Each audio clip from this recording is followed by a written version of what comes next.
Hello everyone, thanks again for tuning in to another video from Edward Cunningham. The book is Reciprocity. For those of you who have purchased the book, I am appreciative of your support.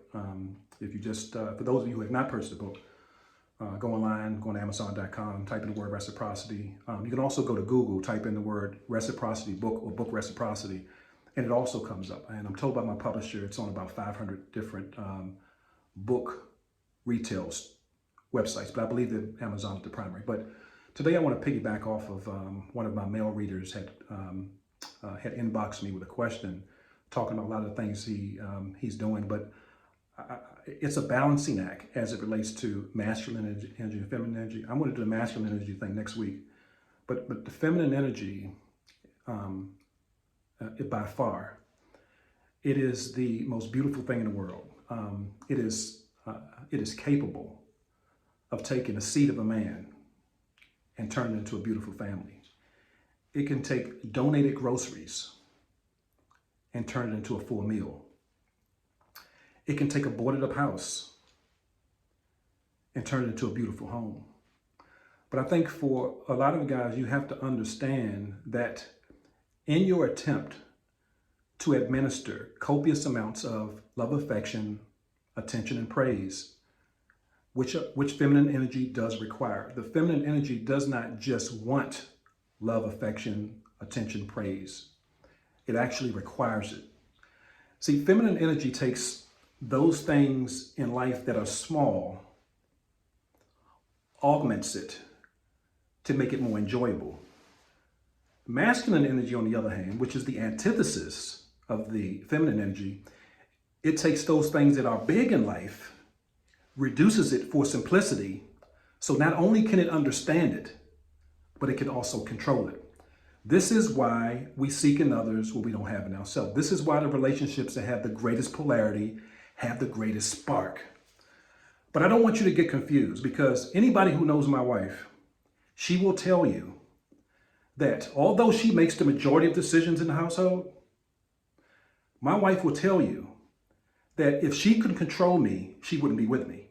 So I want to offer clarity, guys, that a man who capitulates and acquiesces to everything that his woman asks is not attractive either.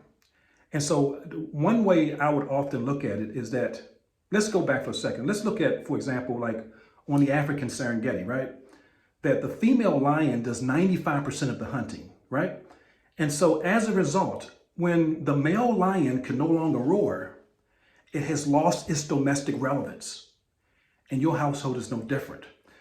What I have come to understand, and this is probably one you need to write down because it took me 30 years to figure it out. I have come to the realization is that the feminine energy is not meant to be understood. It just has to be managed.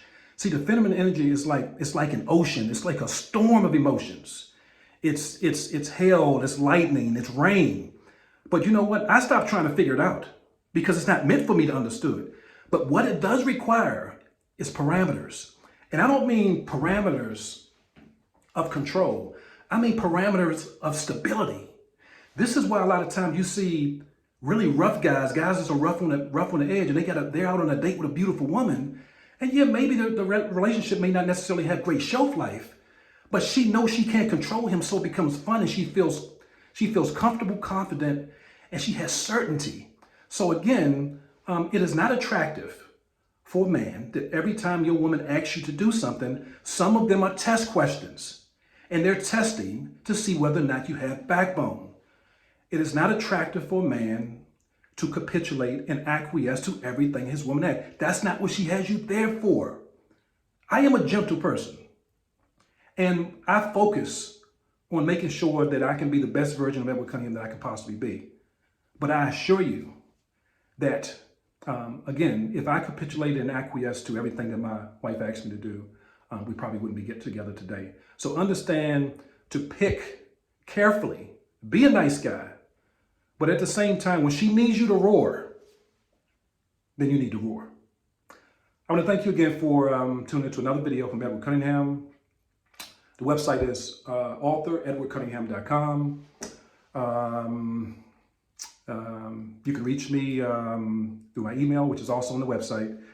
And again, thank you for your support, and I'll see you next week. Thank you.